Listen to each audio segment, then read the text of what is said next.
the one who breaks the darkness with a liberating light. Praise the one who frees the prisoners, turning blindness into sight. Welcome to the Daily Bite. I'm your host, Pastor Steve Andrews. Today we read from Nehemiah chapter 10. On the seals are the names of Nehemiah the governor, the son of Hakaliah, Zedekiah, Seraiah, Azariah, Jeremiah, Pashur, Amariah, Malchijah, Hattush, Shebaniah, Malach, Harim, Meremoth, Obadiah, Daniel, Ginnathan, Baruch, Meshullam, Abijah, Mijamin, Maaziah, Bilgai, Shemaiah. These are the priests. And the Levites, Yeshua the son of Azaniah, Benui of the sons of Henadad, Kadmiel, and their brothers Shebaniah, Hodiah, Kelida, Pelaiah, Hanan, Micah, Rehob, Hashabiah, Zakur, Sherebiah, Shebaniah, Hodiah, Bani, Beninu. The chiefs of the people, Parosh, Pahath Moab, Elam, Zatu, Bani, Buni, Azgat, Bebai, Adonijah, Bigvai, Adin, Eter, Hezekiah, Azur, Hodiah, Hashum, Bezai, Harif, Anathoth, Nabai, Magpiash, Meshullam, Hazir, Meshezabel, Zadok, Jedua, Pelatiah, Hanan, Anea, Hoshea, Hananiah, Hashub, Helohesh, Pilha, Shobek, Rahum, Hashabna, Maaseiah, Ahiah, Hanan, Anan, Maluk, Harim, Bena. The rest of the people, the priests, the Levites, the gatekeepers, the singers, the temple servants, and all who have separated themselves from the peoples of the lands to the law of God, their wives, their sons, their daughters, all who have knowledge and understanding, join with their brothers, their nobles, and enter into a curse and an oath to walk in God's law that was given by Moses, the servant of God, and to observe and do all the commandments of Yahweh our Lord and his rules and his statutes. We will not give our daughters to the peoples of the land, or take their daughters for our sons. And if the peoples of the land bring in goods or any grain on the Sabbath day to sell, we will not buy from them on the Sabbath or on a holy day. And we will forego the crops of the 7th year, and the exaction of every debt. We also take on ourselves the obligation to give yearly a 1/3 part of a shekel for the service of the house of our God, for the showbread, the regular grain offering, the regular burnt offering, the Sabbaths, the new moons, the appointed feasts, the holy things, and the sin offerings to make atonement for Israel, and for all the work of the house of our God. We, the priests, the Levites, and the people, have likewise cast lots for the wood offering, to bring it into the house of our God according to our fathers' houses, at times appointed year by year to burn on the altar of Yahweh our God, as it is written in the law. We obligate ourselves to bring the first fruits of our ground and the first fruits of all the fruit of every tree, year by year, to the house of Yahweh. Also to bring to the house of our God, to the priests who minister in the house of our God, the firstborn of our sons and of our cattle, as it is written in the law, and the firstborn of our herds and of our flocks, and to bring the first of our dough and our contributions, the fruit of every tree, the wine and the oil, to the priest, to the chambers of the house of our God, and to bring to the Levites the tithes from our ground, for it is the Levites who collect the tithes in all our towns where we labor. And the priest, the son of Aaron, shall be with the Levites when the Levites receive the tithes. And the Levites shall bring up the tithe of the tithes to the house of our God, to the chambers of the storehouse. For the people of Israel and the sons of Levi shall bring the contribution of grain, wine, and oil to the chambers, where the vessels of the sanctuary are, as well as the priests who minister, and the gatekeepers and the singers. We will not neglect the house of our God. This is the word of the Lord. Today's chapter starts out by reminding us of the covenant that they made in chapter 9, verse 38. Yesterday we did not get to talk about it because we ran out of time. So just briefly on that idea, they essentially are re-upping the covenant. God made a covenant with his people on Mount Sinai when he gave them the law. What you know of today primarily is everything we see throughout the books of Exodus, Leviticus, Numbers, and Deuteronomy. They here are agreeing that they are going to bind themselves to that same covenant that God once made with his holy people of Israel. Many of them are going to sign that. They're going to put their seals on that document as it is sealed, their names. So we've got, well, actually only probably a couple of names that we recognize, and that would be Nehemiah, after whom we're reading the book, and Hananiah, the one who has been described in the book already as being, well, of fear of the Lord and good faith. But the rest of the names that'll sound familiar to you, like Zedekiah, Azariah, Jeremiah, Pashur, Obadiah, Daniel, Yeshua, Micah, Hezekiah, Zadok, Adonijah, those are names that'll probably at least some of them sound familiar to you or to your family members. None of those, from as far as I can tell, are likely to be the names of the guys that you actually know. So like that's not the Jeremiah that you know, it's not the Daniel that you know. Those men have deceased already. But the names are common enough in the land of Israel. Like you might name your child after someone that you respected. So these men have been named after people their parents respected, and also because the names themselves have meaning. Like we've talked about Yeshua, for example, meaning he saves. That's a good name for your child. You're trusting that God will save you, so you name your child that. That is the name by which we get Jesus today. Really, the only note then on that first section, verses 1 all the way through 27, is that you have three groups of people from whom these signatures come. You've got the priests, the Levites, and then the chiefs of the people, so the leaders, the heads of houses. Those are the ones signing this thing. But as you move into the next paragraph, then you have the rest of the people, which includes the rest of the priests, the rest of the Levites. It includes all those who have separated themselves from the peoples of the land. That's chapter 9, verse 2 that we saw that they separated themselves out from those who would have been considered foreigners, in a sense. They are separating themselves out to follow the law. And we actually see here they are binding themselves to it. Not in a covenantal way, but still a very solid and strong binding? Bound? They are under curse and oath. So they're taking an oath that they are going to live by the law of God, and they are thus putting themselves under the right of the Lord to curse them if they fail. That's strong language. That's a strong thing to do, and in some ways, it's a good thing to bind yourself to the law of God. In a sense, there's even benefit to that in our time today. Not that we're people who are under the law, but that the law of God is simply good. I mean, you think of the Ten Commandments primarily in the church today, still part of our catechism. If you had the opportunity to live in one of two cities, we'll call them City A and City B. In City A, people are free to do whatever they please. There is no penalty for murder, so they kill whenever they want.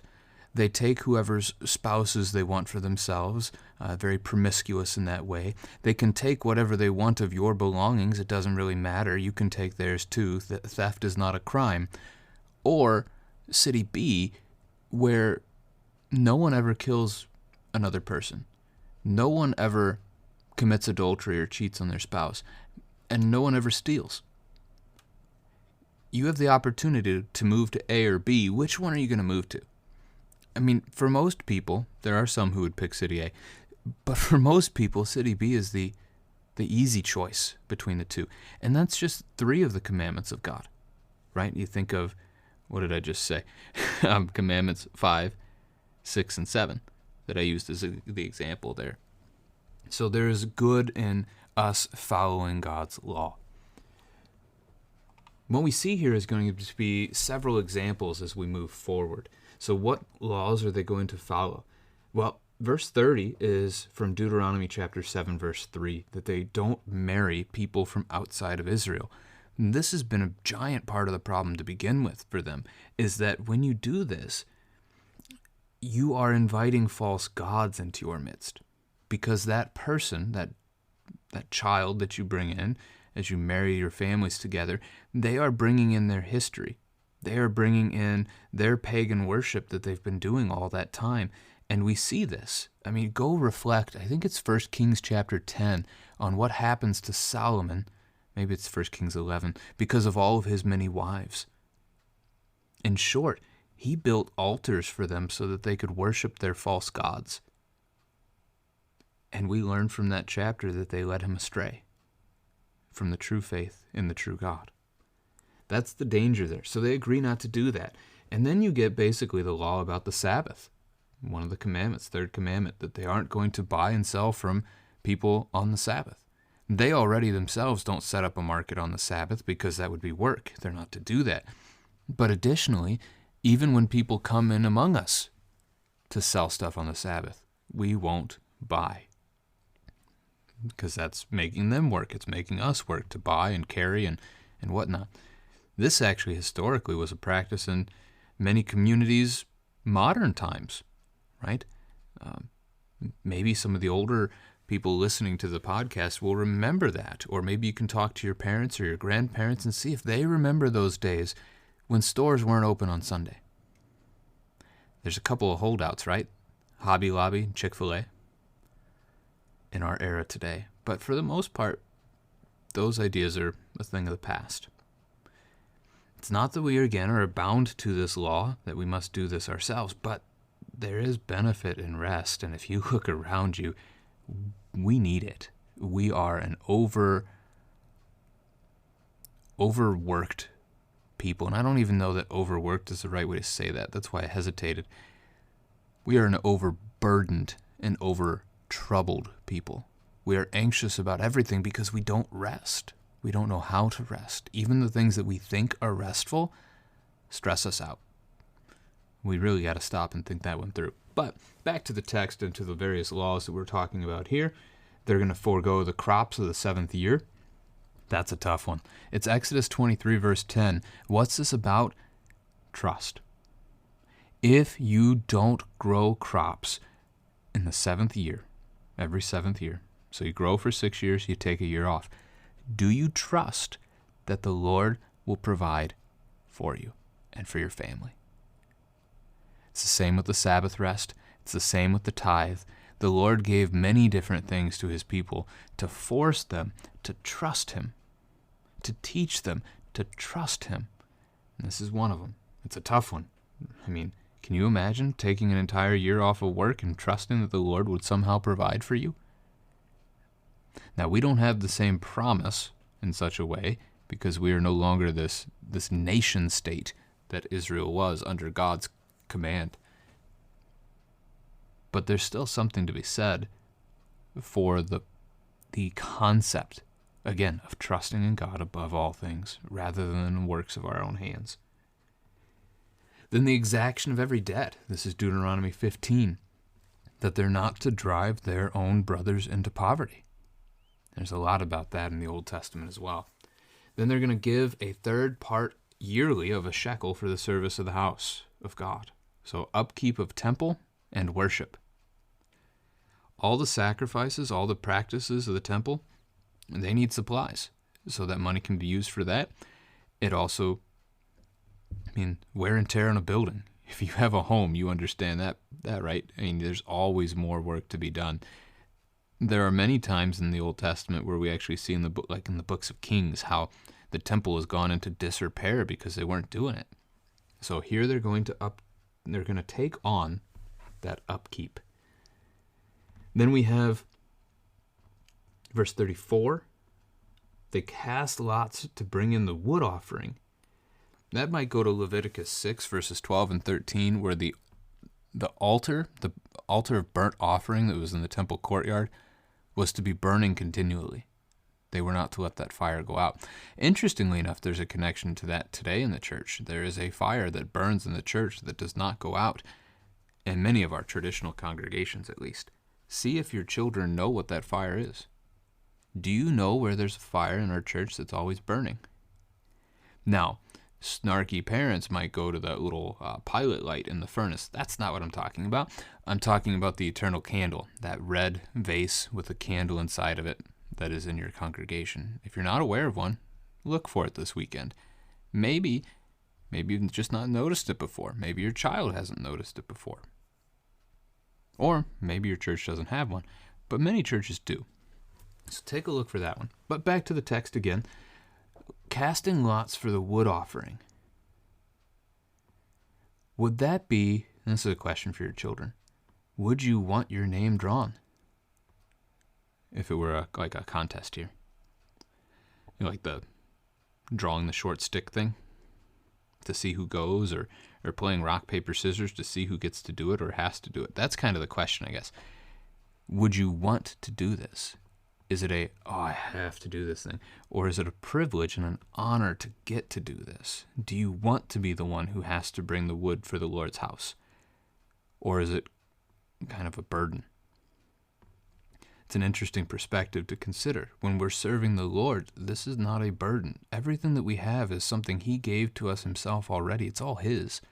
We're just returning it back to Him, which is another thing of trust, the tithe itself, that we would give to the Lord knowing that He will still care for us. So I would see this, they cast lots to see who would get to, be the way I'd read that text. Then verse 35, they're going to offer the first fruits of the ground. That's Exodus 23 verse 19. And all the trees, they're going to offer the firstborn of their sons and their cattle. That's Exodus 13. They're going to offer the firstborn, the first of the dough. I guess it's not born. And the fruit, the wine, the oil, first of everything. The point of this, again, first is the tithe. It's the idea that the Lord will provide. Do I trust if I give Him my best? Do I trust if I give Him the first, that there will be a second and a third, that He'll provide? That's the question here. That's the challenge to wrestle with. It's the task that they're taking up. Now, with the firstborn son, you had to redeem that child. You didn't just offer him up as an offering to the Lord. You would actually make a sacrifice on behalf of the child in order to then redeem the child to take home. You could make such a sacrifice also for the firstborn of an animal if you wanted to, specific animals at least, or you could let them go to the Lord. All right, let's see here. It brings us down to verse 37, that these things are brought to the Levites to support them. So the Levites don't have their own land. They don't get to grow food. They don't get to care for livestock. They're caring for the Lord's house. And so these tithes of the regular people are then the contribution that feeds the Levites. The Levites themselves, as we're going to see in verse 38, they tithe. So they tithe the tithe. They too are taught to trust in the Lord to provide for them. And those tithes, all these offerings of firstborn things or first fruit things, are brought into the temple storage rooms. So there's different chambers described as being around the temple. They're stored in those places. The last note, we will not neglect the house of our God. This is one, so this is their promise. This is good. Care for the Lord's house. Now, ultimately, the Lord's house is going to be Jesus. That's New Testament theology there. But what we want to get here is a conversation with our families, a conversation with our children. What does this look like today? What does it look like to care for the Lord's house today? Your pastor is not a Levite. His responsibility, his job is not to care for the upkeep of the building where the people gather in your community. Whose job is that? Maybe you have a properties person that takes care of it. Maybe your church has trustees.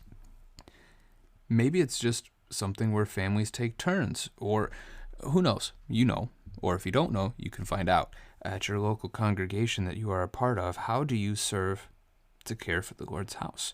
And this is something that your children can do, that you as a family can do together. And it's a privilege, it's an honor to care for the things that belong to the Lord. And that can be said of anything, right? As a parent, your children are something that it is an honor to serve the Lord as you care for them, as He's entrusted them to you. So it can be said for many things, but specifically in our text today, it's the house of God. How do we care for what the Lord has given to us as good? Let us praise the Word incarnate, Christ who suffered in our place. Jesus died and rose victorious, that we may know God by grace. Let us sing for joy and gladness, seeing what our